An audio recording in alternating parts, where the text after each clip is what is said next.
भारतातली गाय आज अर्जेंटिना आणि ब्राझील या दोन देशांमधून मोठमोठ्या गोठ्यांमधून पाळली जाते आणि त्यांनी मोठा दुधाचा व्यवसाय निर्माण केला आहे.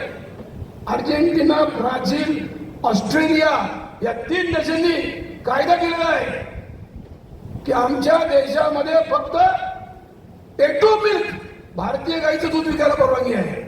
जर्सी गाईचं दूध विकायला परवानगी नाही आहे. जर्सी गाय नाहीच आहे.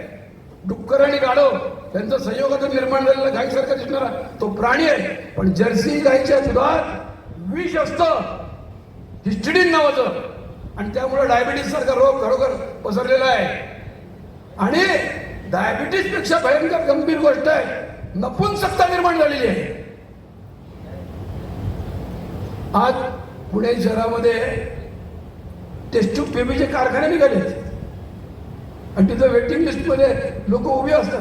ही काय गोष्ट आहे की ज्या ठिकाणी सहजगत्या लोक असे शब्द वापरायचे, अष्टपुत्र सौभाग्यवती भव, आणि आमच्या आजोबाचं रेशन कार्ड बघितलं तर प्रत्येकाचं आजोबाचं रेशन कार्ड 15-20 लोकांचं आहे.